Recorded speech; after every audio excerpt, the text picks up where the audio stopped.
सगरमाथा टेलिभिजनको प्रस्तुति एसटिभी च्याटमा यहाँलाई स्वागत छ। म सुनिल दाहाल। नेपाली कांग्रेसको विशेष महाधिवेशन पक्षले अदालतबाट पनि आधिकारिकता प्राप्त गरेका छन्। गगन थापा नेतृत्वको कांग्रेस आधिकारिक भएको छ र शेरबहादुर देउवा र पूर्णबहादुर खड्काले दिएको निवेदन खारेज भएको छ र अदालतले खारेज गरिदिसके पछाडि अब कांग्रेस के हुन्छ यो विषय आम मानिसको चासो र राजनीतिक वृत्तमा एउटा तरङ्गको विषय बनेको छ। पूर्णबहादुर खड्काले छुट्टै बैठक बसालेका छन्, सँगै शेखर कोइराला पक्षको पनि छुट्टै बैठकहरू बसिरहेका छन् र पार्टी सभापति गगन थापाले पक्ष विपक्ष असन्तुष्ट र विशेष महाधिवेशनमा सहभागी नभएका सबैलाई समेटेर कांग्रेस एक बनाउने घोषणा पनि गरेका छन्। अब कांग्रेसमा यो अदालती प्रक्रिया टुङ्गेसँगै गगनको नेतृत्वको कांग्रेसमा बस्ने कि छुट्टै पार्टी पनि गठन गर्ने भन्ने बहस पनि एकातर्फ देखिएको छ। अब कांग्रेसको असन्तुष्ट पक्षले अथवा अदालती प्रक्रियाबाट बाहिरका पक्षले के गर्छन् भन्ने पनि प्रश्न उठान भएको छ। त्योसँगै बालन नेतृत्वको सरकार र बालन एक्सन प्रति पनि विभिन्न खालका टीका टिप्पणी र विश्लेषण भइरहेका छन्। कांग्रेसले अथवा कांग्रेस नेताले के कसरी बुझिरहेका छन् त्यो विषय पनि यतिखेर चर्चाको विषय बनिरहेको छ भने कांग्रेसको संसदीय दलको नेता को बन्ने भन्ने विषय पनि चासोको विषय बनिरहेको छ। कांग्रेस यसमा पनि कठिन रूपमा उभिएको छ। आज हामी यिनै समसामयिक विषयवस्तुमा बढी केन्द्रित रहेर छलफल गर्दैछौँ। आजको यो छलफलमा मसँग सहभागी हुनुहुन्छ नेपाली कांग्रेसका नेता पूर्व सांसद श्याम घिमिरे। यहाँलाई स्वागत छ। धन्यवाद छ। आराम हुन्छ? ठीक छ। अब तपाईहरुको एक प्रयास अथवा तत्कालीन पार्टी सभापति शेरबहादुर देउवा पक्षको एक प्रयास, दुई प्रयास, तीन प्रयास सबै असफल भयो। अब भेरकुटी मण्डपको विशेष महाधिवेशन पक्षले आधिकारिकता पायो। तपाईको पार्टी सभापति अब को? म छलफल यहाँबाट प्रारम्भ गर्छु, त्यसपछि खास विषयमा प्रवेश गर्छु। हैन, कुरा यसो छ।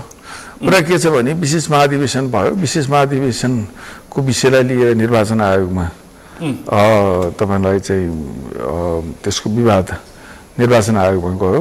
निर्वाचन आयोगले गगन थापालाई कै नेतृत्वलाई स्वीकार गर्यो अथवा विशेष महाधिवेशन पक्षधरलाई आधिकारिकता प्रदान गर्यो। त्यो गर्ने बित्तिकै तत्काल चुनाव थियो।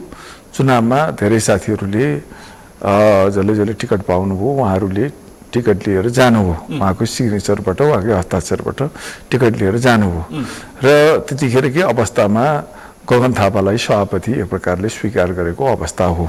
त्यो स्वीकार गर्नु शेरबहादुर देउवाको पक्षमा लाग्दाखेरि सिन्धुलीबाट टिकट पाउनमा छुट्नुभयो। म यो टिकट नपाएको अवस्था हो। नपाएको अवस्था हो। सायद टिकट पाएको भए म पनि जान्थेँ होइन चुनाव लड्न। गगन थापाको हस्ताक्षरको टिकट पाएको भए श्याम घिमिरे पनि सिन्धुली चुनाव लड्न जान्थे, चुनावी प्रतिस्पर्धा गर्थ्यो। भनेपछि त्यो अवस्थामा गगन थापाको नेतृत्व स्वीकार गरेकी अवस्था हो, गर्नुपर्ने अवस्था पनि थियो। त्यसपछि मुद्दा अदालतमा गएको थियो। मुद्दा अदालतमा त्यो चित्त नबुझेर अब मुद्दा अदालतमा जाँदाखेरि पनि एक प्रकारको एउटा संवैधानिक आयोगले एउटा निर्णय दिइसकेको अवस्था र सर्वोच्च अदालतको फैसला नआइसकेको अवस्थामा त्यो तदर्थवादको अवस्थामा पनि सभापति गगन थापा नै थिए। कोही सभापति शून्यताको अवस्था अर्थात् कमिटी शून्यताको अवस्था त रहँदैन। त्यतिखेरको अवस्थामा पनि गगन थापा नै आधिकारिक थिए। उनले पार्टी बीचबाट सम्पूर्ण गतिविधिहरू सञ्चालन गरि नै राखेका थिए। बेला बेलामा कार्यवाहक सभापतिको नाम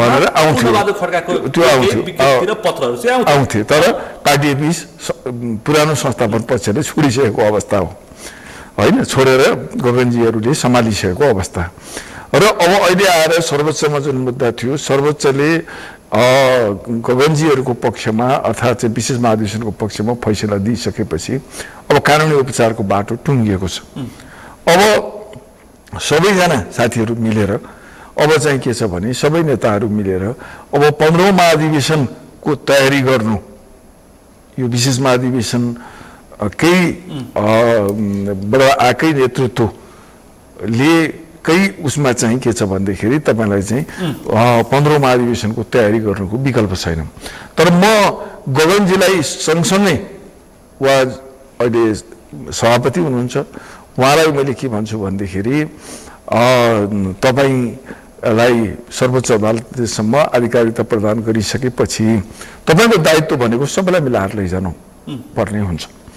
तपाईँले यो रासोबा होइन, मैले सधैँ भन्ने गर्छु, यो श्रम संस्कृति पार्टी पनि होइन यो जन्मेको, यो एउटा 80 वर्षको इतिहास बोकेको एउटा तपाईँलाई चाहिँ के छ भने विभिन्न कालखण्डहरू, इतिहासका कालखण्डहरू पार गरेर आएको अत्यन्त दुःख हण्डर पाएर यो मुलुकमा प्रजातन्त्र स्थापनाका लागि अनेक अप्ठ्यारा परिस्थितिहरूलाई झेलेर आएको पार्टी हो। ती सारा कालखण्डहरूमा योगदान गर्ने नेताहरू जीवित हुनुहुन्छ र सबैको अस्तित्वलाई, सबैको सम्मानलाई ख्याल गर्दै तपाईँले सबैलाई समेटेर 15औं महाधिवेशनमा सरिक गराउने काममा लाग्नुहोस् भन्ने मेरो अपिल पनि छ, आग्रह पनि छ र 15औं महाधिवेशनमा एकसाथ भएर जानु नै आजको लागि काङ्ग्रेसको भविष्यको लागि कल्याणकारी छ। भनेपछि श्याम घिमिरेको बोली बदलियो, श्याम घिमिरेको बोली बदलियो।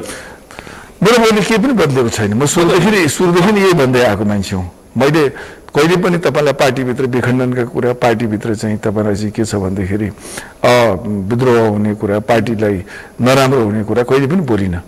मैले आफ्नो स्वार्थको लागि बोलेँ, न गुने गुडको लागि बोलेँ। मैले सधैँ बोल्दै आएको कुरा यही हो। तपाईँलाई चाहिँ के छ भन्दाखेरि तर हिजो साँझसम्म तपाईँले त फेरि गगन थापालाई पूर्ण रूपमा कङ्ग्रेसको पार्टी सभापति मान्नुभएको थिएन नि। त्यो कुरा होइन। मैले पटक पटक मेरो इन्टरभ्यूहरू सुन्नुभएको भएदेखि मैले जब निर्वाचन आयोगले मान्यता प्रदान गर्यो र सर्वोच्च अदालतमा मुद्दा थियो, सर्वोच्च अदालतले फैसला नदिउन्जेलसम्मको लागि आधिकारिक सभापति भनेको गगन थापा नै हुन्। सर्वोच्चले अन्यथा फैसला दिएछ, त्यो विशेष महाधिवेशनलाई बदर गरेछ भने पूर्ववत रूपमा शेरबहादुर पनि सभापति होलान्, होइन भनेदेखि त्यो अवस्थाको सम्म चाहिँ के छ भने गगन थापालाई नै मानेर हिँड्नुको विकल्प छैन भन्ने कुरा मैले पटक पटक बोलेको। अब पार्टी सभापति गगन थापा मान्नै पर्यो। जहाँ रुख, जहाँ चारतारा त्यहाँ कङ्ग्रेस। अब श्याम घिमिरे पनि त्यही हो। मेरो विषयमा एउटा कुरा छ, के छ? मैले सधैँ भन्ने गर्छु, सम्मानको लागि राजनीति गरे हो, राजनीति न धन कमाउनुको लागि गरे हो, न चाहिँ तपाईँलाई चाहिँ केही कुरा पाउँला भनेर गरे हो। हामीले पद प्रतिष्ठाको लागि राजनीति गरे होइन। हिजो हामी पञ्चायतकालमा राजनीति गरेर आएको, हामी जेल बसेर आएको, सङ्घर्ष गरेर आएको, हिजो चाँडो प्रजातन्त्र आउला, हामी पनि मान्य होला भन्ने कल्पना पनि गरेका थिएन। हामी त्यो कालखण्डबाट गुज्रेर आएको मान्छे। त्यसले गर्दाखेरि चाहिँ तपाईँलाई चाहिँ के छ भन्दाखेरि यो यहाँ लत्रेर तपाईँलाई चाहिँ के छ भन्दाखेरि अब लत्रिएर हेपिएर चेपिएर कङ्ग्रेसमा त्यहाँ बस्नुपर्छ भन्ने, त्यो बस्नुपर्छ भन्ने बाध्यता छैन। सम्मानजनक ढङ्गले उहाँले समेट्ने कोसिस गर्नुहुन्छ, सबैलाई वर्तमान नेतृत्वले समेट्ने कोसिस गर्छ भने म काङ्ग्रेस हुँ। म काङ्ग्रेस 14 वर्षको उमेरदेखि काङ्ग्रेस भएर लागेको, नेविसङ्घदेखि लागेको भनेपछि म काङ्ग्रेस नै भएर आफ्नो जीवन व्यतीत गर्न चाहन्छु। गगन थापालाई पनि त कारबाही गरे हो नि। गगन थापालाई कारबाही गरियो, एउटा परिवेशमा परिस्थितिमा गरियो। त्यो नगरेको भए राम्रो हुन्थ्यो, किनभने काङ्ग्रेसमा त्यसरी कारबाही नै गरिहाल्ने, निकालि नै हाल्ने परम्परा पनि होइन, काङ्ग्रेसको त्यो संस्कृति पनि होइन। त्यो नगरेको भए राम्रो हुन्थ्यो। तर त्यो एउटा परिस्थिति कस्तो निर्माण भयो भनेदेखि गगनजीलाई कारबाही गर्दाखेरि चाहिँ विशेष महाधिवेशनमा उहाँको उपस्थितिले अधिकारिता प्राप्त गर्दैन भन्ने हिसाबले केही नेताहरूले त्यो कुरालाई चाहिँ अगाडि ल्याउनु भयो। विशेष महाधिवेशन भड्काउने प्रयासमा भड्किहाल्छ कि भनेर गगन थापा र विश्वप्रकाश लगायतलाई कारबाही गरेको त्यही नै। त्यो प्रयास पनि फेल खायो। संस्थापन पक्ष त तत्कालीन संस्थापन पक्ष त फेल खाँदै खाँदै खाँदै आज दोबाटामा आइपुग्यो। अब यस्तै हुन्छ राजनीतिमा, तपाईँलाई चाहिँ सधैँ एकनाश हुँदैन। राजनीतिका आयामहरू बदलिरहन्छन्। तपाईँलाई चाहिँ के छ भन्दाखेरि कोही पनि मान्छे शीर्षमा पुगेर लामो समयसम्म बसिरहन गाह्रो हुन्छ। सगरमाथा चढेर सगरमाथामा लामो समयसम्म बसिरहन सकिँदैन नि, झर्नै पर्छ भनेपछि त्यस्तै तपाईँलाई चाहिँ हिजो कोइराला हरूको शासन पनि लामो समयसम्म चलेकै हो, काङ्ग्रेसभित्र देवबाजीको शासन पनि चलेकै हो भनेपछि अब त्यो पनि त्यो एरा पनि सकियो। अब अर्को सुरुवात भयो। तर श्याम घिमिरेज्यू तपाईँ शेरबहादेव देउवा भन्नुभयो, सत्ता मोह पैसा र नक्कली कम्युनिस्टहरूको पछि लाग्दाखेरि देउवाको हेर्नुहोस् त अवसान कस्तो दुःखद भयो। होइन अब त्यो पनि म भन्दिनँ, तीनटा विषय त्यो पनि म सत्तामोह होइन, पैसा सत्तामोह र नक्कली कम्युनिस्टहरूको पछि लाग्दाखेरि यो सत्तामोह भनेको कुरा राजनीति गर्ने मान्छेको हुँदो होला, थियो नै, पक्कै पनि थियो। तर कुरा चाहिँ के छ भन्दाखेरि नक्कली कम्युनिस्टहरू पनि नभनौँ, नेपालमा अर्को शक्ति नै थिएन। तपाईँले राप्रपाको पछि लागेर त राप्रपासँग मिलेर के गर्छु भन्न सक्ने अवस्था थिएन। तपाईँले कुनै न कुनै कम्युनिस्ट पार्टीसँग नमिलिकन तपाईँसँग उपाय थिएन कि माओवादीसँग मिल्नु पर्थ्यो कि एमालेसँग मिल्नु पर्थ्यो भन्दाखेरि तपाईँले चाहिँ शक्ति आर्जन गर्नको लागि त कुनै न कुनै शक्तिसँग मिल्नु पर्थ्यो। नेपालका कम्युनिस्टहरूले पनि आफूलाई लोकतन्त्रवादी शक्तिकै रूपमा परिचय गराउन चाहन्छन्, गराइराखेका छन्।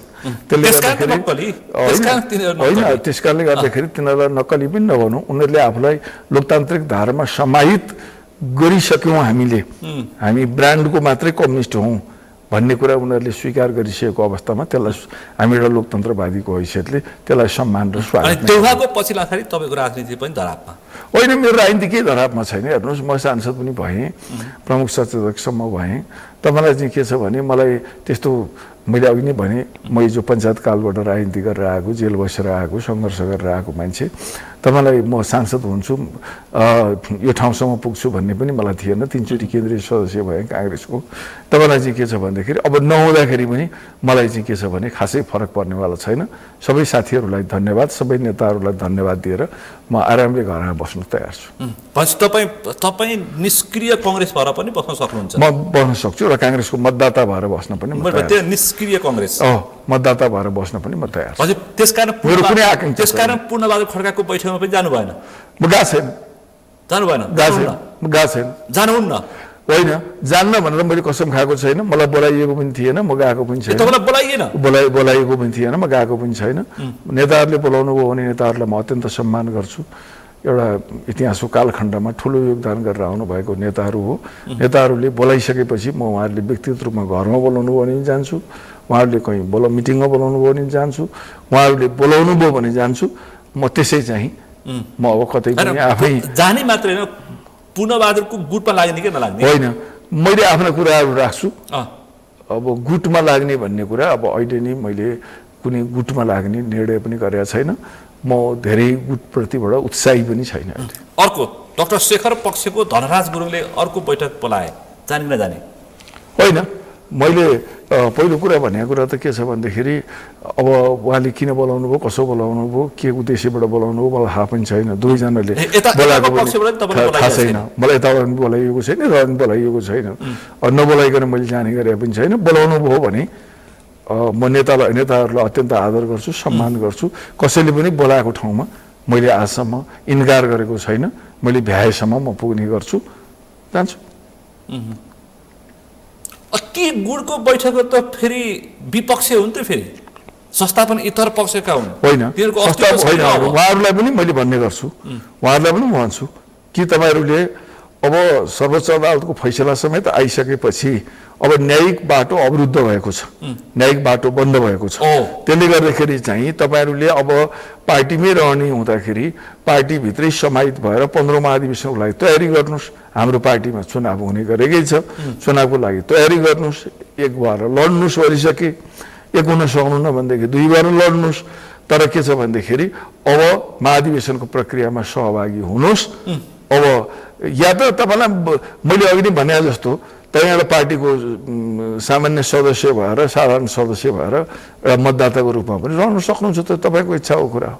भने भोलिका दिनमा पूर्णबहादुरले अथवा धनबहादुरले बैठकमा बोलायो भने तपाईँको सुझाव यो हुन्छ? हो, सकिन्छ। तर के छ भने अहिले पार्टीभित्र विखण्डनको अवस्था ल्याएर, पार्टी अलग बनाएर, पार्टीलाई तोडफोड गरेर तपाईँलाई गर्ने अवस्था पनि छैन र त्यो गर्नु पनि हुँदैन, त्यो बाटोमा जानु पनि हुँदैन। कङ्ग्रेस फुट्छ कि फुट्दैन? मलाई लाग्छ फुट्दैन। म यो कुरामा विश्वस्त छु। तपाईँलाई चाहिँ के छ भन्दाखेरि म आश्वस्त मात्रै होइन, म विश्वस्त छु काङ्ग्रेस फुट्दैन। अहिलेको अवस्थामा कुनै पनि नेताहरू पार्टी फुटाउने पक्षमा हुनुहुन्न र चाहिँ पार्टी फुटाएर पार्टी चलाउन सक्ने अवस्था पनि छैन। पार्टी फुटाएर पार्टी चलाउने अवस्था छैन र अहिलेको अवस्थामा तपाईँलाई चाहिँ के छ भन्दाखेरि पार्टीलाई कसरी हुन्छ, एक त पार्टी आफै कमजोर भएको छ, त्यसमाथि पनि पार्टीभित्र अर्को गुटफुट यो पार्टीले सहन सक्दैन। त्यस कारणले गर्दाखेरि अहिले फुटाउने होइन, अहिले जुटाउनेतर्फ जानुपर्छ। तर त्यसमा गगनजीको भूमिका चाहिँ सबभन्दा महत्त्वपूर्ण हुनुपर्छ। प्रश्न भने नि पत्र पत्रिका हेर्नुभयो, भिडियोहरू आइरहेछ नि, अब विशेष महाधिवेशनमा सहयोग नगर्ने, नआउने, असहयोगको लागि प्रयास गर्नेहरू र नजानु भनेर धम्क्याउनेहरूलाई पनि म समेटेर लान्छु भन्नुभएको छ। एकदम उदाहरण मैले पढेँ हेरेँ, त्यो उदारता उहाँले व्यवहारमा देखाउनु भयो भने त्यो सबभन्दा राम्रो कुरा हो र सबैले त्यसलाई चाहिँ सम्मान गर्नुपर्छ, स्वागत गर्नुपर्छ। पछि कङ्ग्रेस फुट्दैन, काङ्ग्रेस फुट्दैन, तर सुन्दैछु फुटाउनु पनि हुँदैन, फुट्दा पनि फुट्दैन। तर म सुन्दैछु सनातन धर्मलाई एजेन्डा बनाएर हिन्दू राज्यको विषयमा मौन बसेर अथवा राज संस्थाको विषयमा मौन बसेर अर्को पार्टी बन्दैछ भनेर पनि सुन्दैछु मैले। कता कति मैले पनि सुनेको कुरा हो, कता कति होइन, तपाईँले कुरा उठाउनु हो होइन। तर जे भए पनि अहिले काङ्ग्रेस फुटाउने बेला छैन। मलाई लाग्दैन कि कुनै नेताहरूले यस्तो किसिमको गल्ती गर्नुहुन्छ जस्तो मलाई लाग्दैन र त्यो बाटोमा लाग्नु पनि हुँदैन। हिजो गिरिजा प्रसाद कोइरालासँग न्यु खोज्दाखेरि कङ्ग्रेस प्रजातान्त्रिक भएको पनि हेक्का छ होला नि तिनीहरूलाई। तिनै मान्छे अहिले बैठकमा बसिरहेछन्। को प्रकाश मान सिंह, को पूर्णबहादुर खड्का, विमलेन्द्र निधि, यिनै पात्रहरू। तपाईँलाई एउटा कुरा बताउँछु म, त्यति शक्तिशाली प्रधानमन्त्री भएको बेलामा पैसा, पद, पार्टी, नेता सब हुँदाखेरि पनि त विरोध भएको नि प्रजातान्त्रिक काङ्ग्रेसको पढेको अन्तिममा गएर पार्टी चलाउन नसक्ने अवस्थामा तपाईँलाई चाहिँ पुग्नु भएकै हो शेरबहादुर देउवा होइन। र गिरिजाबाबुले चाहिँ के छ उदारतापूर्ण ढङ्गले समेट्नु भएको हो भनेपछि त्यो इतिहास त उहाँहरूको सामान्यमा हामीलाई भन्दा बढी थाहा छ। हामीले त्यो बेला गिरिजाबाबुकै पक्षमा थियौँ, संस्थापनमै थियौँ भनेपछि उहाँहरूले त्यसको अनुभव त हामीले बढ्दा गर्नुभएको छ। त्यसले गर्दाखेरि नै पार्टी फुटाउनुहुन्न।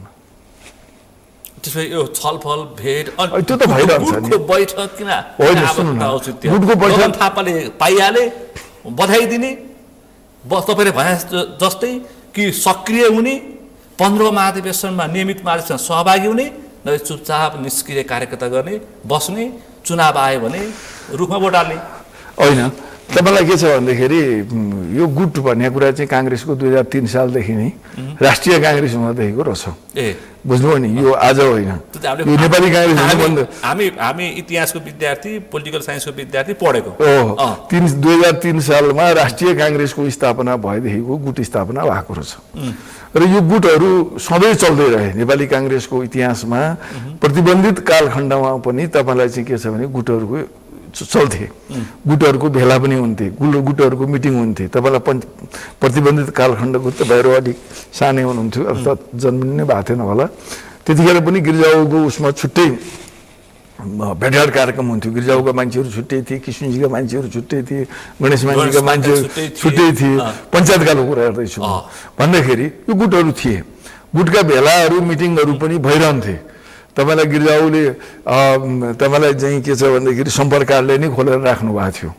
उहाँ प्रधानमन्त्री भएपछि उहाँले किशनजी सभापति हुनुहुन्थ्यो, सम्पर्क कार्यालय नै महाराजगञ्जमा खोल्नु भएको थियो। तपाईँलाई चाहिँ के छ भने यस्ता कुराहरू काङ्ग्रेसभित्र पुरानै कुराहरू, नयाँ कुरा होइनन्। यस्ता गुट भेला छलफल असन्तुष्टि काङ्ग्रेसको लागि सामान्य कुरा हो। यो काङ्ग्रेस हो। काङ्ग्रेस चाहिँ तपाईँलाई के छ भन्दाखेरि फुटको इतिहास भनेको थोरै छ। 59 सालमा शेरबहादुर दाइले पार्टी फुटाउनु हो, तर उहाँले पनि पार्टी चलाउन सक्नु भएन। उहाँले तपाईँले भने जस्तै प्रधानमन्त्री हुनुहुन्थ्यो, पार्टी फुटाउने बेलामा प्रधानमन्त्री हुनुहुन्थ्यो, शक्तिशाली नेताहरू सारा उहाँहरूसँग थिए होइन। खुम्बार खड्कादेखि लिएर पूर्णबहादुर खड्कादेखि लिएर तपाईँलाई चाहिँ के छ भने प्रकाश मान सिंह त्यतिखेरका चल्दा बल्दा नेताहरू सबै चाहिँ के छ भन्दाखेरि विजय गजदारदेखि लिएर सबै तपाईँलाई चाहिँ उहाँसँग थिए। त त्यतिखेर त उहाँले पार्टी चलाउन सक्नु भएन। भनेपछि अहिलेको अवस्था एक त पार्टी आफै कमजोर छ, त्यसमाथि पनि फागुन 21 को निर्वाचनले त्यसपछि जेएनजी विद्रोहले काङ्ग्रेस रक्षात्मक अवस्थामा छ। अनि त्यो अवस्थामा अहिले पार्टी फुटाएर चलाउन सकिन्छ भन्ने मलाई लाग्दैन, पार्टी फुट्दैन। यदि त्यस्तो खालको पार्टी फुटाउने प्रयास पनि श्याम घिमिरे पछि लाग्दैन। मसँग दुईटा विकल्प रहन्छन् त्यो बेला। मैले रहेँ भने म या त काङ्ग्रेसमै रहन्छु, या त तपाईँलाई चाहिँ के छ भने म एउटा काङ्ग्रेसको सामान्य मतदाताको रूपमा मात्रै रहन्छु। तर म फुटेको पार्टीको पक्षमा चाहिँ म लाग्ने पक्षमा छैन। महाधिवेशनमा भाग लिने कि नलिने? महाधिवेशनमा दुईटै कुरा छन्। सम्मानजनक उपस्थिति, मैले अघि नै भनिसकेँ, को अवस्था सिर्जना भएको अवस्थामा महाधिवेशनमा गइन्छ। यदि सम्मानजनक उपस्थिति पनि पार्टीभित्र हुन सक्दैन भनेदेखि अब धेरै पाउनु पनि केही छैन। हेर्नुहोस्, होइन श्याम घिमिरे काङ्ग्रेसमा नआइज भनेर कसैले भन्दैन होइन, पार्टीभित्र श्याम घिमिरे धेरै पाउनु। अब महाधिवेशन तपाईँलाई एउटा कुरा छ नि सुनिलो हो, अब कुरा के आइसक्यो भने नि अहिलेको क्याबिनेट हेर्नु हो भने 40 बिलो 40 मुनिका छन् होइन, बिलो 40 को प्रधानमन्त्रीदेखि लिएर सबैजना बिलो 40 का, हामी ओभर 60 का, 60 प्लस का। हेर्नुहोस् है त, भनेपछि अब समय कालखण्डले पनि अब धेरै लत्रेर शीर्षासन गरेर जानुपर्ने स्थिति म देखिरहेको छैन।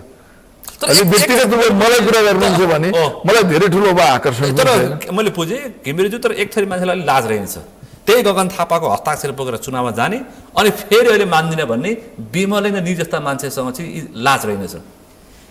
त्यस्ता एक दुईजना पात्र देखेका वास्तवमै तपाईँले भनेको कुरा सही हो। म त्यही शब्दमा त म भन्दिनँ, तर कुरा चाहिँ के हो भन्दाखेरि उहाँहरूले या त टिकट लिनु हुँदैन थियो, उहाँको हस्ताक्षरको टिकट मात्रै होइन, ब्यानरमा चाहिँ गगन थापाको फोटो राखेर, पार्टी सभापति भनेर फोटो राखेर भोट मागिसकेपछि उहाँहरूलाई एउटा नैतिक सङ्कट, त्यो नैतिकताबाट आफूलाई बचाउने मान्छे भनेको बरु पूर्णबहादुर खड्का नै हो। पूर्णबहादुर खड्काले आफ्नो नैतिकता जोगाएको हो। टिकट होइन, टिकट दिएको, उहाँले नलिएको हो। अहिले उहाँको क्षेत्रमा जित्ने पनि उहाँको भाइ नै हो, उहाँको सहोदर भाइ हो। त्यसले गर्दाखेरि चाहिँ उहाँले टिकट नलिएकै हो र उहाँ चुनाव प्रचारमा पनि जानु भएन। उहाँले मौन अवधि सुरु भएपछि उहाँबाट एउटा भोट हाल्न मात्रै यहाँबाट जानुभएको। शेरबहादुर भोट हाल्न गएनन्, भोट हाल्न जानु भएन। उहाँ त विदेशमै हुनुहुन्न थियो, विदेशमा हुनुहुन्न थियो, आउन सक्थे आएनन्। अब त्यो त अब उहाँलाई पनि थाहा होला। त्यो त भतिजो मार्फत सुदूरपश्चिम भोट नहाल गगनको पार्टीलाई भनेर फोन गरेर त्यो मलाई थाहा छैन, त्यो मलाई थाहा छैन। आम मान्छेलाई थाहा छ होइन, त्यो मलाई थाहा छैन। थाहा नभएको कुराको जुन कुराको औपचारिक पुष्टि गर्न म सक्दिनँ, त्यस्तो कुराहरू मैले बोल्न मिल्दैन। सुदूरपश्चिममा कर्णालीमा चुनावी प्रतिस्पर्धा गरेका काङ्ग्रेसीले यहाँ आएर भने कि ठ्याक्कै मेरो कानले त सुनेन, तर गाई गुई सबै साथीभाइले भनेर भने मलाई यही कुर्सीमा। अब त्यसो भन्ने हो भने सबभन्दा बढ्ता सिट कर्णालीबाट जितेको छ, त्यसपछि काङ्ग्रेसले, दोस्रोमा सुदूरपश्चिमबाट जितेको छ। पछि शेरबहादुरको केही लागेन, त्यसरी नै बुझ्दा हुन्छ नि सकारात्मक रूपमा। त्यो त अब जसरी बुझौँ, तर सिटका हिसाबले हेर्दाखेरि कर्णालीले सुदूरपश्चिमबाट जित्या देखिन्छ। मधेस प्रदेशबाट जम्मा एउटा जित्यो, बागमतीबाट एउटा जित्यो, होइन, कोशीबाट जित्या छ, अलिअलि कोशीबाट जित्या छ। अब यो जुन खालको कङ्ग्रेसी राजनीति छ नि, अहिले तपाईँले भन्नुभयो, तपाईँले ठिक कुरा गर्नुभयो, नैतिकता भन्ने चाहिँ हुन्छ राजनीतिमा। तिनै डाक्टर प्रकाश शरण महतले, म चुनावमा सुन्दै थिएँ, हेर्दै थिएँ, हाम्रो पार्टी सभापति गगन थापा हस्ताक्षर गरेर टिकट लिएर आएको छु, अब कुरा नगरौँ भनेर तिनै डाक्टर प्रकाश शरण महतले भनेका छन्, तिनै डाक्टर शेखर कोइराला भनेका छन् मोरङमा। सबभन्दा एउटा कुरा छ, नैतिक हिसाबले तपाईँलाई के थियो भन्दाखेरि आधिकारिकता गगनजीले पाइसकेपछि साँच्चै नै हामी आफ्नो अडानमा अड्ने स्थिति थियो भने कसैले पनि चुनाव लड्नु हुँदैन थियो। चुनाव नलडिकन बस्न सक्नु पर्थ्यो र चुनाव नलड्ने आह्वान गर्न सक्नु पर्थ्यो, चुनाव बहिष्कार गर्ने आँट सक्नु पर्थ्यो। त्यो नगर्ने, पाएसम्म टिकटको लागि तपाईँलाई चाहिँ शीर्षासन गरेर टिकट लिने, राति 12 बजीसम्म टिकट खोज्नेहरूको लड्को थियो, होइन, होइन, जुनसुकै सम्झौता गरेर पनि टिकट लिने। अनि टिकट लिएर गइसकेपछि अनि गगनजीको फोटो राखेर चुनाव लड्ने सभापति भनेर, अनि त्यसपछि गएर अहिले आएर म मान्दिनँ भन्नु त्यो नैतिक हिसाबले ठिक होइन। त्यसमा एउटा पूर्णबहादुर खड्काले आफ्नो प्रतिष्ठा जोगाएको हो, अरूको विषयमा अरू सबले गगनको हस्ताक्षरबाट चुनाव लडेको हो। त्यहाँ तिनीहरूलाई उहाँले यो पनि याद गर्नु भएन, जस्तो डाक्टर शेखरले, मैले नाम भन्न चाहन्नथेँ, डाक्टर शेखरले टिकट लिँदै गर्दा धन्दाले टिकट पाएन मैले लिनु हुँदैन भन्ने पनि सोच्नु भएन होइन। म त चिफ विप थिएँ नि त, म त चिफ विप हो नि त। जनरली लोकतन्त्रमा संसदीय अभ्यासमा तपाईँलाई चाहिँ चिफ विपलाई पार्टीबाट टिकट नदिने प्रचलन छैन, चिफ विपलाई टिकट दिइन्छ नै होइन। तर आफ्नो पार्टीको चिफ विपले टिकट नपाउँदाखेरि कसैले बोल्यो चिफ विपले किन टिकट पाएन भनेर? आफ्नै टिकटको दौडधुप थियो, कसो बारे बोल्दिने होइन, कसको बारेमा बोल्दिने भने यी सब कुराहरू रहे कि अब तपाईँलाई अनि यो गुड फुडका कुराहरूबाट पनि यो धेरै कुराहरूबाट पनि मलाई त्यति आइसकेको छ। हेर्नुहोस् अब कसले कसको लागि बोल्दो रहेछ र? तपाईँको लागि बोलेन होइन, चिफ विपलाई टिकट नदिने भन्ने कुरा संसदीय अभ्यासमा तपाईँलाई हुन्न पार्टीले, किनभने चिफ विपले धेरै दुःख गर्नुपर्छ, धेरै दुःख गरे हुन्छ, न कार्यकारी अधिकार हुन्छ न केही हुन्छ। ठिकै भयो नि तपाईँलाई, तर बिहानदेखि बेलुकासम्म तपाईँलाई चाहिँ यसपल्ट तपाईँलाई ठिकै भयो नि, घन्टीको बेग थियो, बेकामा खर्च हुन्थ्यो, त्यो पनि होइन, त्यस्तो पनि थिएन अवस्था। चुनाव म लडेको भए जितेर आउँथेँ। तपाईँ सिन्धुली 1-5 चुनाव जित्नुहुन्थ्यो यस्तो अवस्थामा? जितेर आउँथेँ, जम्मा 1000 भोटको फरक हो, 1-5 1000 को फरक हो। तर मान्छेले भन्थे उज्जवल बरालले धेरै पटक चुनाव हार्यो, त्यसकारण धेरैले सहयोग गरे, यो घन्टीको बेगलाई थेक्न मात्रै नसकेको हो, अरू भएको भए 5-6 को फरक पर्थ्यो पनि भन्थे त। त्यस्तो पनि अवस्था होइन, धेरै कुराहरू थिए त्यहाँभित्र, खैर छोडिदियो। अब जुन बितेको कुरालाई म भएको भए 10,000 भोटले जित्थेँ भनेर के अर्थ छैन। तर म चुनाव लड्थेँ। तपाईँ चुनाव लड्नुहुन्थ्यो, जित्नु पनि हुन्थ्यो, मलाई त्यो विश्वास छ। अहिले जरा अभियान चलिरहेछ काङ्ग्रेसमा, थाहा पाउनु भएको छ? जरा अभियान चलेको छ भन्ने सुनेको छु, तर जरा अभियान भने के हो पनि थाहा छैन मलाई। जरा अभियानको बारेमा मैले पढेको छैन। जरा अभियान भनेको ओडासम्म पुगेर कङ्ग्रेसलाई क्रियाशील बनाउने, सक्रिय बनाउने, अनि फेरि जनमत फर्काउने। अब एक दुईवटा कुराहरू छन्, हेर्नुहोस् मलाई यो चुनावले एक दुईवटा पाठ सिकाएको छ। मैले सधैँ भन्ने गरेको कुराको पुष्टि भएको हो, मैले सधैँ भन्ने गरेको कुरा हो। लोकतन्त्रमा कार्यकर्ता भन्ने हुँदैन, लोकतन्त्र भनेको क्याडर बेस अर्गनाइजेसन हुँदैन। यो कुरा कसैले पनि मानेन र हाम्रो नेपालमा अहिलेसम्म यो अभ्यास चलेको पनि थिएन। यो पल्ट देखाइदियो, राजसभासँग कुनै क्याडर थियो, राजसभासँग कुनै सङ्गठन थियो, राजसभासँग कुनै भातृ संस्था थियो, केही पनि थिएन होइन। तर उसले 53 लाख मत ल्यायो समानुपातिकमा भनेपछि त तपाईँलाई के छ भन्दाखेरि यो सङ्गठनको बेसबाट चुनाव जितिन्छ भन्ने कुरालाई यसपालि कम्प्लिटली खण्डित गर्यो, जुन कुरा म सधैँ भन्दै आएको मान्छे हुँ। हेर्नुहोस् है त, त्यसले गर्दाखेरि यो सङ्गठनलाई चाहिँ म एकदमै प्युरिफाई गरेर चलाउँछु भन्ने कुरा पनि यो पनि राम्रो कुरा होइन। जस्तो एकछिनमा भन्नुहोस्, तपाईँलाई म एउटा कुरा भन्छु, उहाँहरूले अहिले आफै उपस्थित भएर क्रियाशील लिनुपर्ने भन्ने कुरा निर्णय गर्नु भएको छ भन्ने सुनेको छु है, मैले हेरेको छु। भन्नुभएको छ। म हिजो आमाको मुख हेर्ने दिन, मेरो आमा हुनुहुन्न, मैले मामाको घरमा गएको थिएँ, आमा पछिको मामा भनेर। मेरो मामा 4 चोटि चुनाव लड्नुभयो, 1 चोटि जित्नुभयो, 3 चोटि हार्नुभयो। उद्धव ढकाल रौतहटबाट 1 चोटि सांसद पनि हुनुभयो होइन। तपाईँलाई चाहिँ के छ भन्दाखेरि उहाँ अहिले 83-84 वर्षको हुनुभयो, उहाँ अशक्त जस्तै हुनुहुन्छ, अहिले बिरामीको कारणबाट अशक्त जस्तै हुनुहुन्छ।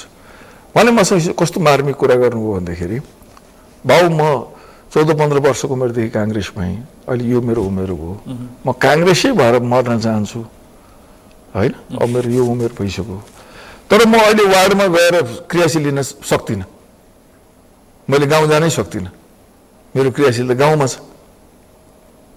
अब मेरो त क्रियाशील छुट्ने भयो नि त। उहाँलाई पाउने कुरा केही पनि छैन, उहाँ अशक्त हुनुहुन्छ, उहाँ बेडमा हुनुहुन्छ, कङ्ग्रेस नै भएर मर्नु छ। तर उहाँले अब कङ्ग्रेस भएर मर्न पनि नपाउनु हुने भयो। त्यस्तो होइन, मलाई हिजो साह्रै पीडा बोध भयो। अस्वस्थ वृद्धलाई पनि एउटा व्यवस्था होला नि त होइन, मलाई चाहिँ यति पीडा बोध भयो उहाँको, उहाँले पाउने कुरा केही पनि छैन, उहाँलाई आशा पनि छैन, लोभ पनि छैन, उहाँ अशक्त हुनुहुन्छ, दिए पनि सक्नुहुन्न होइन। अब चाहिँ के छ भने तर उहाँ 14-15 वर्षको उमेरदेखि विद्यार्थी राजनीतिदेखि शेरबहादुर दाईहरूसँगै राजनीतिबाट आएको मान्छे, उहाँलाई चाहिँ के छ भन्दाखेरि काङ्ग्रेसै भएर मर्ने भन्छ कि, तर अब उहाँ वार्डमा गएर स्वास्थ्य लिन त सक्नुहुन्न, उहाँको शारीरिक अवस्था दिँदैन। टेक्निकल कुरा हो, त्यस्तो पार्टीमा योगदान गरेको व्यक्ति नेतृत्वलाई त घरमै पनि पुर्याउने व्यवस्था होला नि त सदस्य होइन। अब त्यो यो सब कुराहरू प्राविधिक कठिनाइहरू। मलाई क्षेत्रीय सभापतिले अस्ति फोन गरेर मेरो क्षेत्रीय सभापतिले के भन्दै थिए भने तपाईँलाई चाहिँ के छ भने आधा भन्दा बढ्दाले भर्दैन दाइ भन्दै थिए। मान्छे आफै होइन अस्ति गएर भरे, अस्ति गएर मान्छेले भरे, पैसा तिरे, सारा कुरा भयो, सारा कुरा। अब फेरि तपाईँले गएर चाहिँ सशरीर उपस्थित भएर सशरीर के उपस्थित हुनु पर्यो।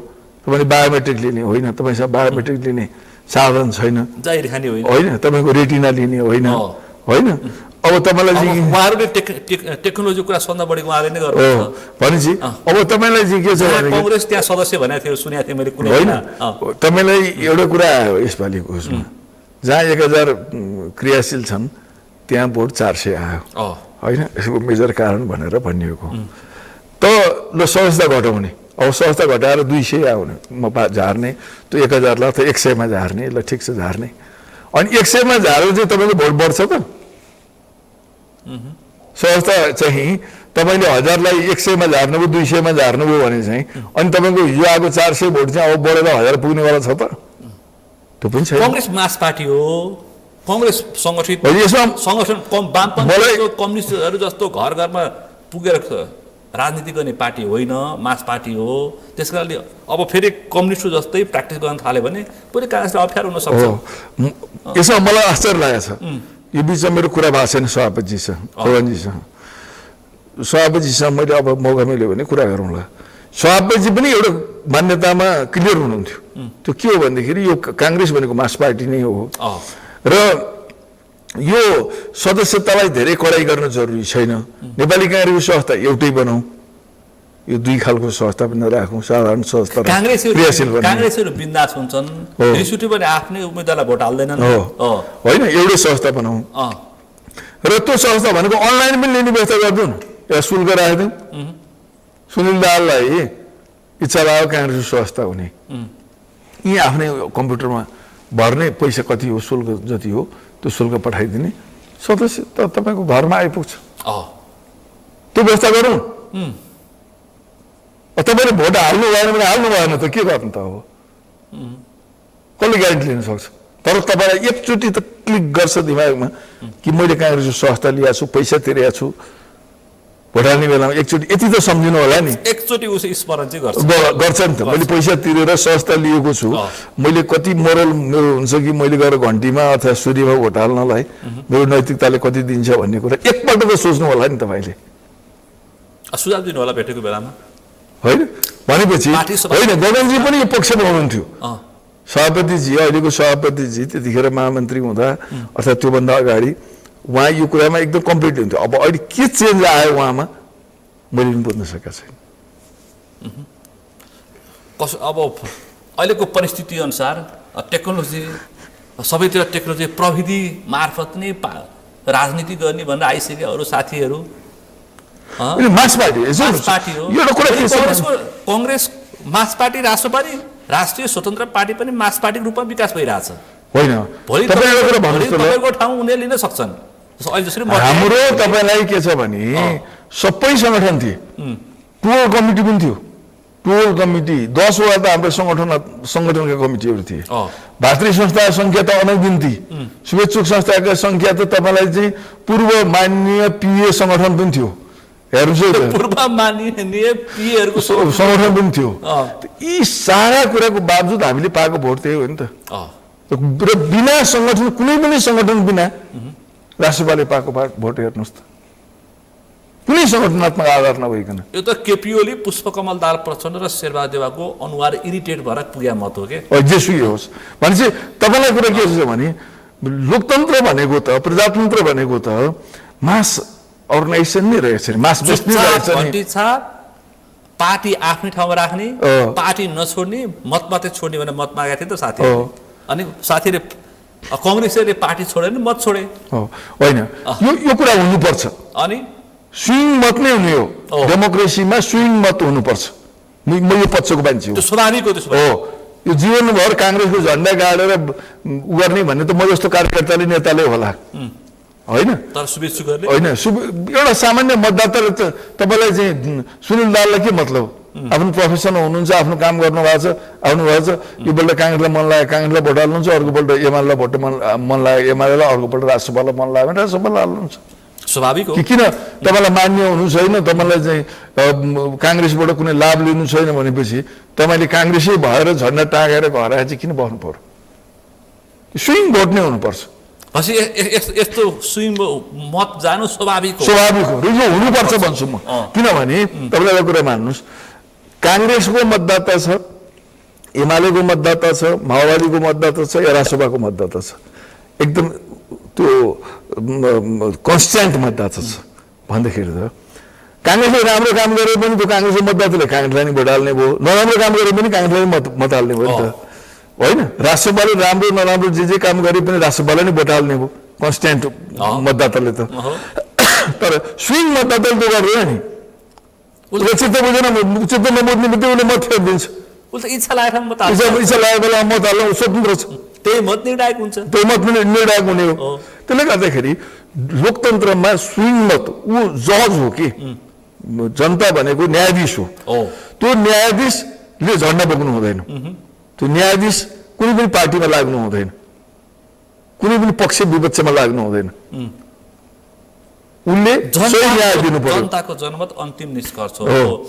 अस्ति गगन थापाले पार्टीको नेतृत्व नगरेको भएदेखि अहिले घन्टीमुनि माटो मुनि पुग्न सक्थ्यो। शेरबहादुर देउवाले पार्टीको नेतृत्व गरेको भए माटो मुनि पुग्थ्यो, गगनले नेतृत्व गरेको हुनाले घन्टीमुनि मात्रै पुग्यो भन्ने छ। होइन, अब यस्तो कुराहरू म प्रेडिक्सन गर्दिनँ, किनभनेदेखि म भएको भए यस्तो हुन्थ्यो, अगर त्यो भएको हुनाले यस्तो हुन्थ्यो भन्ने कुराहरू प्रेडिक्सन नगरौँ। किनकि पछिल्लो समयका एकदमै दोस्ती त्यस्तो केपी ओली त्यही कारणले गर्दाखेरि माटो मुनि पुगे होइन। अब यस्तो तपाईँलाई चाहिँ के छ भन्दाखेरि प्रेडिक्सन गर्नु उचित हुन्न, किनभने जुन कुरा बितिसक्यो अब त्यो कुरा के हुन्थ्यो न 38बाट 40 हुन्थ्यो कि 50 हुन्थ्यो कि या 5 हुन्थ्यो कि। अब यो कुराहरूको अब कुनै मापन विधि छैन, केही छैन। अब यस्तो कुराहरूको प्रेडिक्सन गर्नु बेकार हो, त्यत्र नजाउँ। कङ्ग्रेस बौरिन्छ फर्किन्छ कतिवटा चुनाव पर्खिनु होइन। अब हेर्नुहोस्, यो विधिको विडम्बना के छ भने काङ्ग्रेसले 3 चोटि यो देशमा बहुमत ल्याएको एक्लैले 15 सालमा, त्यसपछि गएर तपाईँलाई चाहिँ 48 सालमा, 56 सालमा 3 चोटि बहुमत ल्याएको, खास परिवर्तनमा बहुमत ल्याएको छ।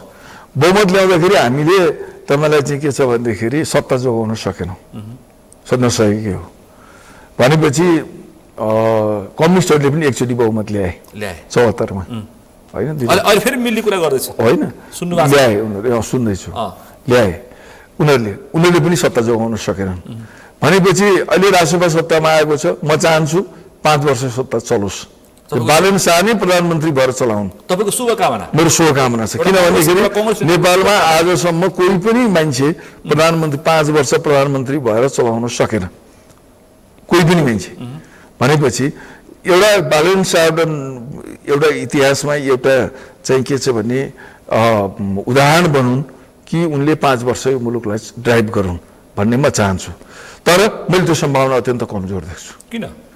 किनभनेदेखि अब यहाँ पर्सनालिटीको क्लास सुरु भइसक्यो, होइन, पर्सनालिटी क्लास सुरु भइसक्यो होइन, रविजीको र बालनजीको। म त्यो नहोस् भन्ने चाहन्छु।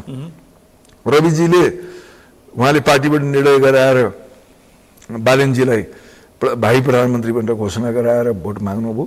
भोट मागिसकेपछि उहाँकै नाउँमा आएको भोट भन्ने मान्नु पर्यो, ठान्नु पर्यो।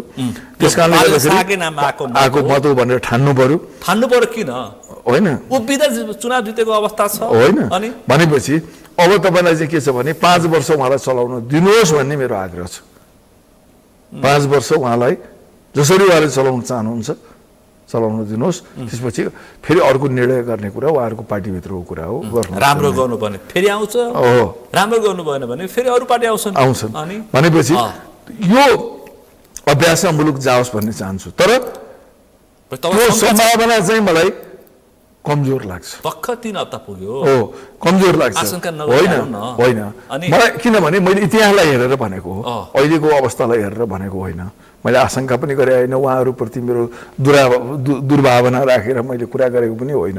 म त चाहन्छु 5 वर्ष चलेर एउटा इतिहास कायम गरून् बालन शाहले कि यो देश बनाउन्, एउटा स्थिर सरकार मुलुकले पाओस् भन्ने म चाहनाकै मान्छे हुँ। तर कुरा चाहिँ के हो भने त्यो इतिहास चाहिँ छैन हाम्रो देशमा, र काङ्ग्रेसले रिभाइभ गर्नुको विकल्प पनि छैन। रिभाइभ गर्छ काङ्ग्रेसले, म आशावादी छु। 5 वर्षपछि गर्ला, 10 वर्षपछि गर्ला, म ट्वाक्कै त भन्न सक्दिनँ। 3 वर्षपछि गर्ला, 3 वर्षपछि मध्यावधि चुनाव भएर हामी यदि चाँडै जान्छौँ भन्ने थियो र? भनेपछि तपाईँ 48 फेरि चुनाव हुन्छ, 84 फेरि चुनाव हुन्छ, हुनसक्छ भन्ने तपाईँ अझै अपेक्षामा हुनुहुन्छ? मेबी होइन, चुनाव मात्रै गरेर बस्ने त हामी देश बनाउने। अब के गर्नुहुन्छ त? अब के गर्नुहुन्छ? हामीले अहिले चाहेर चुनाव भएको र 82मा, यो त 84मा हुने चुनाव 82मा हामीले चाहेर भएको हो र? भदौ 23 को त्यो खालको ध्वंस पछाडि चुनावमा हामी जानु परेको अवस्था हो। त्यस्तै खालको अर्को कुनै काण्ड हुन सक्ला, के हुन सक्ला, अथवा उहाँहरूकै पार्टीभित्र फुट हुन सक्ला, नहोस् भन्ने चाहन्छु। या नहोला, नहोला। त म त 5 वर्ष नै यो सरकार चल्नुपर्छ, चलोस्। यो सरकारप्रति बडो सकारात्मक छु। तपाईँ सरकारप्रति सकारात्मक? म सकारात्मक छु। बालन सरकारले काम गर्नुपर्छ। बालन सरकारले गरेका कामहरूमध्ये उहाँहरूले अलिकता प्रतिशोध लिने हिसाबमा अलि आलकांश पनि हुनुहुन्छ उहाँहरू। यो 2-4 काम होइन, अलि यो थुन्ने, धरपकड गर्ने, थुनिहाल्ने होइन, जरुरी पक्राउ पर्ची जारी गरेर चाहिँ के छ भने मान्छेलाई शनिबारै लगेर खोरा हालिहाल्ने, त्यो सबै कुरा उहाँहरूको फेलियर भयो। अदालतले फेलियर गराइदियो। त्यो कुरा उहाँहरूको आलो काँचो काम हो भन्ने कुरा देखाइदियो। अब त्योदेखि बाहेक अन्य कुरा त राम्रै गरिरहनु भएको छ त। अब 63 साल यताको नेताहरूको सम्पत्ति छानबिन गर्ने ठिक छ, आयोग गठन भइरहेको छ। ठिक छ। त्यो आयोग अलिकति गल्ती के भयो भने उहाँहरूले कानुन बनाएर, कानुनी निर्माण गरेर त्यसलाई कानुनको तहतमा राखेर गर्नु पर्थ्यो। उहाँहरूले प्रधानमन्त्री कार्यालयको अन्तर्गत राखेर उहाँहरूले जुन बनाउनु भयो, अब त्यसले उहाँको त्यसको निष्पक्षतामाथि प्रश्न उठ्छ। जस्तो कार्की आएको, गौरीबहादुर कार्की आएको जस्तो त्यो चाहिँ विवादमा पर्न सक्छ भन्ने कुरा हो। नत्रदेखि त्यो त राम्रै कुरा हो नि त, सबैले जनताले मागेको कुरा हो त्यो, सबैको सम्पत्ति छानबिन होस् भनेर। 63 पछाडि भने उनीहरूले मान्छेले यहाँ 47 ठिकै छ। उहाँहरूले भन्नुभएको छ त्योलाई 2 खण्ड गरेर गर्ने, पहिला 63 पछाडिको गर्ने, त्यसपछि गएर अनि 48 सालदेखिको गर्ने भनेर त अधिकांश त तिनी 48 बाटै 63 सम्म अहिलेसम्म राजनीति गर्ने मान्छेहरू होलान्। अब कतिपय 48 को मान्छेहरू मरि पनि सके होलान्, कतिपय मान्छेहरू विस्थापित पनि भइसके होलान्, कतिपय मान्छे कहाँ पुगिसके होइन। 3 पुस्ता खोज्ने भनेको छ, 3 पुस्ता होइन भनेपछि त्यो तपाईँलाई चाहिँ के छ भने ठिकै छ, अहिले पहिलो चरणमा यो गर्ने भन्नुभएको छ, त्यो राम्रो होइन। त्यो छ, त्यसलाई कानुन बनाएर गरेको भए राम्रो हुन्थ्यो भन्ने कुरा हो। अब होइन, मलाई सबभन्दा राम्रो लागेको उहाँहरूको कुरा भनेको अर्थमन्त्रीले बोल्नु भएको छ, गर्नु चाहिँ गराउनु थाहा छैन। 2048 सालमा सुरु भएको आर्थिक सुधारको कार्यक्रम जुन थियो त्यसको दोस्रो अध्याय म सुरु गर्छु भन्नुभएको छ। दोस्रो चरणको कार्यक्रम म सुरुवात गर्छु भन्नुभएको छ। असाध्यै राम्रो कुरा भन्नुभएको छ। अहिले नकारात्मक भइहाल्नु पर्ने कुनै कारण छैन। 18वटा बुदा पनि सार्वजनिक गर्नुभएको छ, 100वटा प्रतिबद्धता पनि व्यक्त गर्नुभएको छ, अनि देश त बनाउने कुरा गर्नुभएको छ। ठिक छ, यो देश बन्नु परेन हो। हामीले राजनीति छोड्दा, हामी राजनीतिबाट अलग भइदिँदाखेरि यो देश बन्छ भन्दाखेरि हामी राजनीतिबाट अलग हुन म चाहिँ तयार। तर केपी ओली, पुष्पकमल दाहाल प्रचण्ड, शेरबहादुर देउवालाई जबरजस्ती राजनीतिबाट विदा गर्दाखेरि मात्रै यस्तो अवस्था आएको हो नि फेरि। ठिकै छ, त्यो एउटा समय हो। हेर्नुहोस्, म एउटा के भन्छु भने समय बलवान हुन्छ। कोही पनि मान्छे सहरमाथाको टुप्पामा गएर लामो समय बढ्न सक्दैन, उसले झर्नै पर्छ। भनेपछि चाहिँ के छ भने म त्यहाँ बसिरहन्छु भनेर भन्यो भने त्यो मर्छ या त तपाईँलाई चाहिँ त्यो अशक्त हुन्छ। त्यसले गर्दाखेरि लामो समय बस्ने कोसिस पनि गर्नु हुँदैन होइन। नेल्सन मण्डेलाले तपाईँलाई एकचोटि राष्ट्रपति भएपछि अर्कोचोटि उहाँ त्योभन्दा नि बढ्ता मतले जित्न सक्नुहुन्थ्यो होला, तर उहाँले दोहोऱ्याएर राष्ट्रपति हुने चाहना राख्नु भएन, अर्कालाई बनाइदिनु भयो भनेपछि त्यो उदारता त देखाउनु। संविधान संशोधनलाई पनि छलफल प्रारम्भ गरेको छ सरकारले। संविधान संशोधन नगरिकन त मुलुक अगाडि बढ्दै बढ्दैन, यो सिधा कुरा छ। तर गर्ने के होइन, गर्ने कुराहरू छन्। तपाईँलाई चाहिँ कस्तो छ भनेदेखि तपाईँले शासकीय स्वरूपमा तपाईँले चेन्ज गर्नै पर्छ। तपाईँले निर्वाचन प्रणालीमा प्रत्यक्ष निर्वाचित कार्यकारी जाने हो। प्रत्यक्ष निर्वाचित कार्यकारीमा होइन, संसदीय व्यवस्था ठिक छ, तर तपाईँले चाहिँ के छ भने सङ्घीय जुन व्यवस्था छ यो सङ्घलाई 7वटा प्रदेशमा जुन विभाजन गर्नुभएको छ त्यसलाई पहिला घटाउनुहोस्। 7लाई तपाईँलाई चाहिँ 4-5 भन्दा मात्र पेटमा जान नदिनुहोस्। पाकिस्तान प्रदेश ठुलो भयो। तपाईँलाई पाकिस्तान जत्रो ठुलो देशमा जम्मा 4वटा प्रदेश छन् होइन। पाकिस्तानमा 4वटा प्रदेश छन्, हामीलाई अहिले 7वटा प्रदेशको के जरुरी, खर्च ठुलो भयो, त्यसलाई घटाउँ। त्यसलाई चाहिँ के छ भनेदेखि स्थानीय तह धेरै भयो, 753वटा धेरै भयो, यसलाई 400 देखि 500सम्ममा झारौँ। तर सरकारले 351 को चर्चा गरिरहेको छ।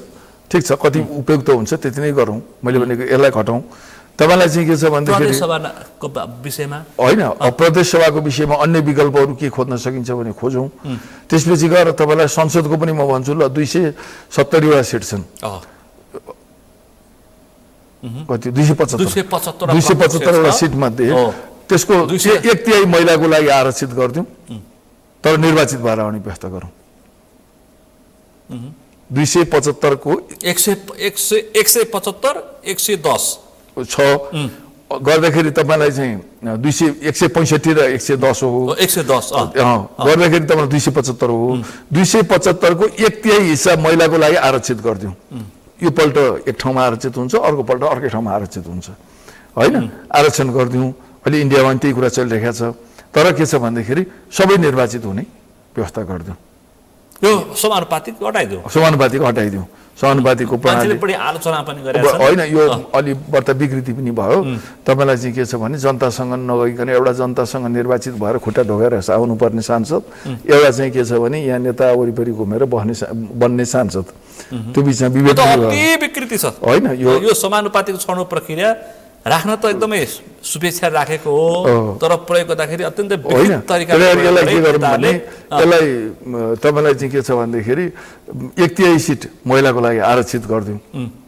ठिक छ, र चाहिँ के छ भनेदेखि निर्वाचनकै व्यवस्थाबाट जाउँ भन्दाखेरि शासकीय स्वरूपमा सुधार गरेर जाउँ होइन। अब राष्ट्रिय सभालाई तपाईँलाई त्यसपछि राष्ट्रिय सभाको सङ्ख्या अझै घटाइदिए हुन्छ।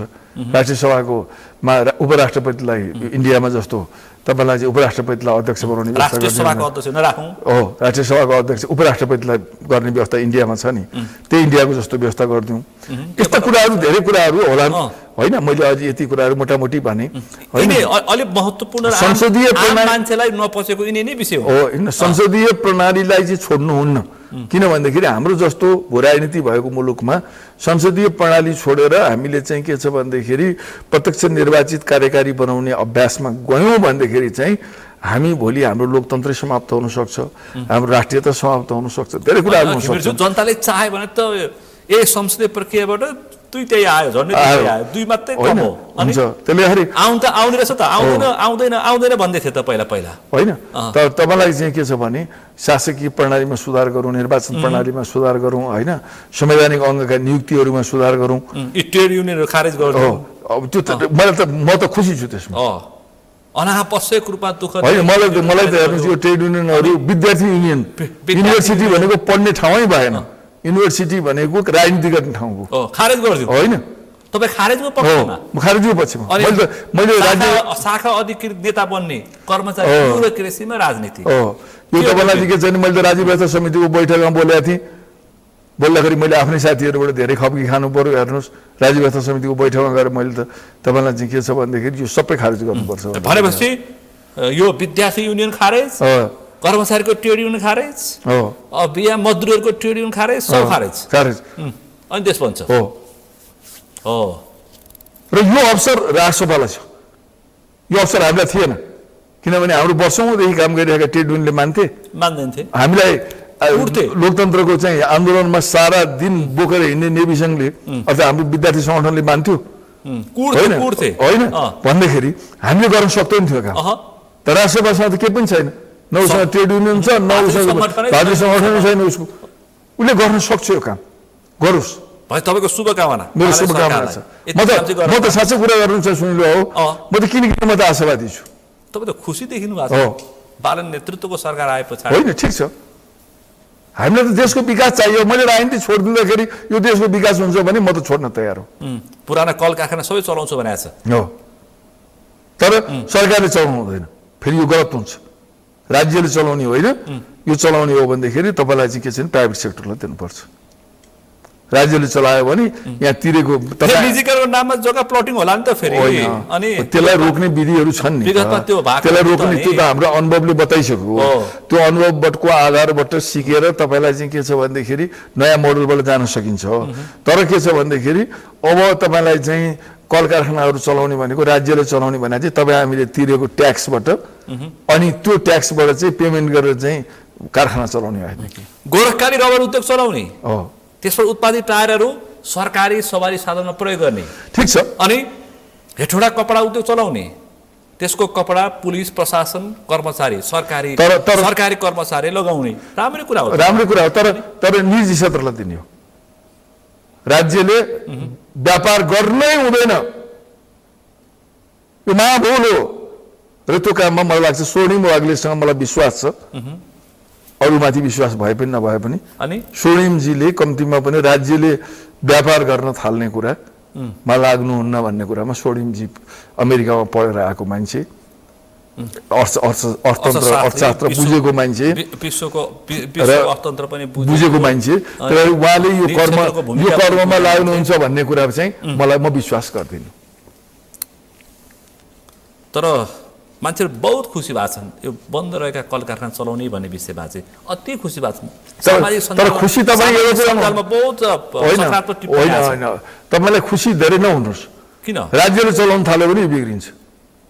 तपाईँलाई थाहा छ काङ्ग्रेस एमाले माओवादीको राज्य होइन नि त यो। होइन सुन्नु न, तपाईँलाई म एउटा सानो उदाहरण दिन्छु। गिरिजा प्रसाद कोइरालाले नेतृत्व होइन, केपिओले सेटिङ गर्ने राज्य पनि होइन, पुष्पकमल दाहाल प्रचण्डले कमिसन खाने राज्य पनि होइन। सुन्नु तपाईँलाई सानो कुरा उदाहरण दिन्छु।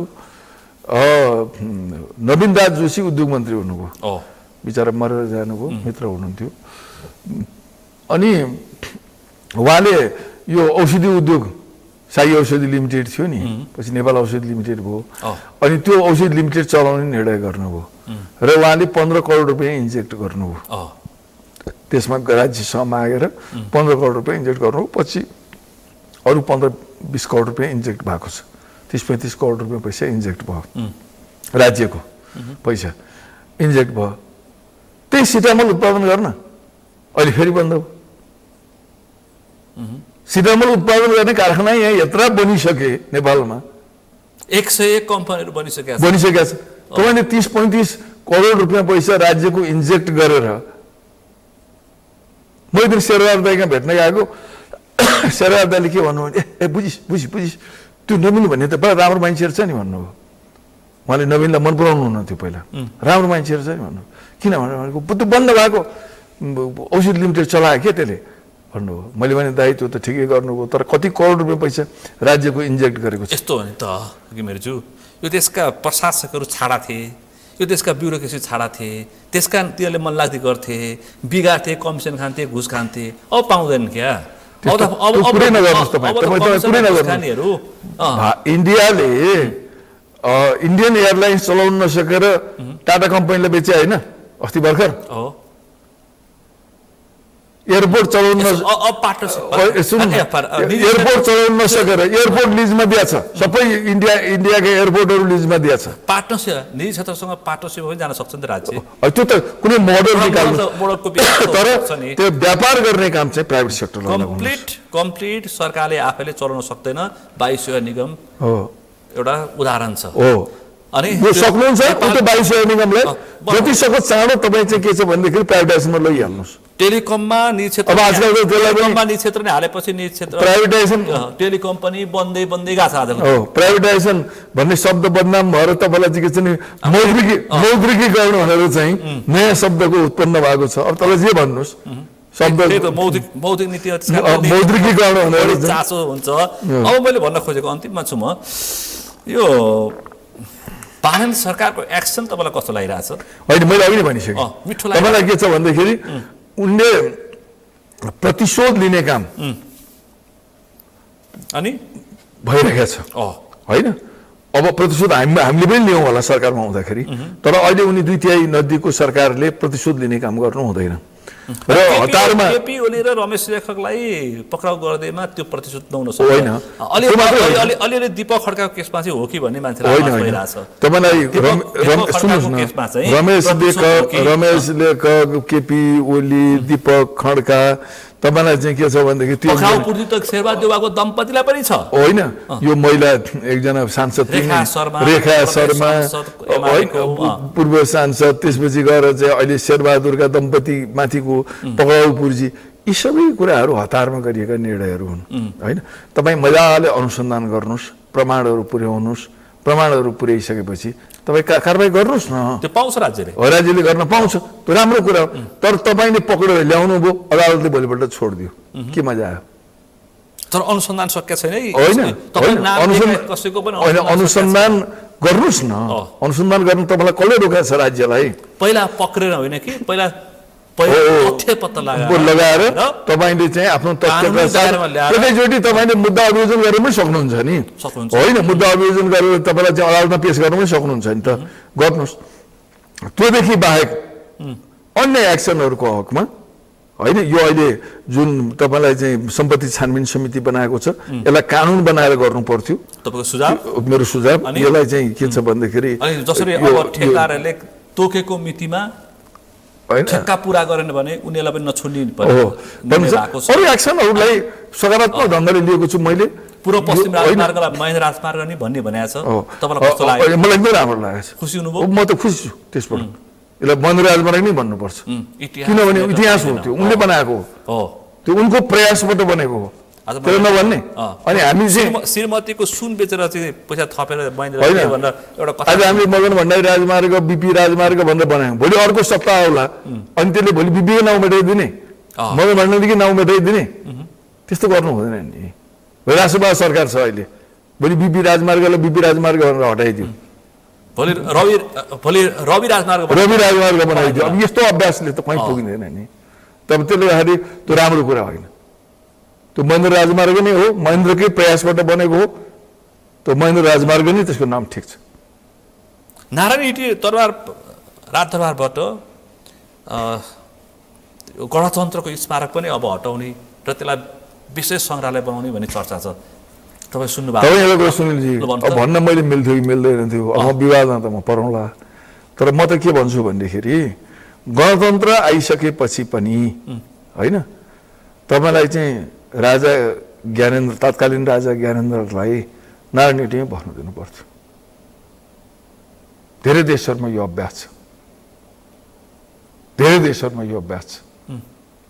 उसलाई भत्ता दिने, उसलाई सबै कुरा दिने, उसको सत्तामा बस्ने त सुविधा खोज्नु हुँदैन। उसले त सर्लको छोड्या हो नि, उसले अन्तिम लडाइँ लडेन नि त। अन्तिम लडाइँ लड्दाखेरि त राजाले त के छ भनेदेखि आफ्नो सेना प्रयोग गर्न सक्थ्यो, उसले आफ्नो शक्ति प्रयोग गर्न सक्थ्यो, उसले अन्तिम रगत बगाउन सक्थ्यो। उसले त सर्लको छोड्या हो नि, हात उठाइदिया हो नि त। भनेपछि गणतन्त्र आइसके पछाडि पनि पूर्व राजा ज्ञानेन्द्र शाहलाई नारायण हिटीमा बास बस्न दिनु पर्थ्यो। तपाईँले विवादित कुरा गर्नुभयो। अब मलाई सुन्नुहुन्छ भने यो विवादित कुरा हो, यसले मैले कति गाली खान्छु भोलि सामाजिक सञ्जालमा, त्यो मलाई थाहा छ। तर मलाई भित्र मनमा लागेको कुरा आज तपाईँलाई मैले भनिदिएँ, किन धेरै देशहरूमा यो चलन छ। ऊ त्यो सिक्किममा राजा हटे, राजा आफ्नो दरबारमा बस्छन् नि होइन, राजा आफ्नो दरबारमा बस्छन्। इन्डियाका धेरै तपाईँलाई चाहिँ उहरूमा चाहिँ तपाईँलाई चाहिँ हिजोका रजौटाहरू राजाहरू चाहिँ तपाईँलाई चाहिँ आफ्नै दरबारमा बस्छन्। कहाँ खोज्यो त सरकारले? खोजेन। हाम्रो पनि त मुस्ताङतिर अझै पनि प्र्याक्टिस छ नि त मुस्ताङे राजाको आफ्नो दरबार छ बजाङ्गी राजा नवजाङ्गी राजाको पनि यो के तपाईँलाई के हो भनेदेखि त्यो प्रजातन्त्र लोकतन्त्र भनेको अत्यन्त उदारतामा आधारित व्यवस्था हो कि अब माधवकुमार नेपालले त्यही लगेर गणतन्त्रको स्मारक भनेर बनाइदिएका छन् हो त्यही नारायणी दरबारमा मेरो चाहिँ भनेको लोकतन्त्र सरासर बैठेको लोकतन्त्र भनेको यति उदारतामा आधारित व्यवस्था हो नि कि लोकतन्त्रले कसैप्रति प्रतिशोध लिँदैन अनि लोकतन्त्रको उदाहरण प्रस्तुत गरेको भनेको तपाईँलाई चाहिँ दक्षिण अफ्रिकामा नेल्सन मण्डेलाले हो आफूलाई जसले 20 वर्ष 25 वर्षमा थुन्यो त्यो मान्छेलाई आफू राष्ट्रपति भएपछि उपराष्ट्रपति बनाएर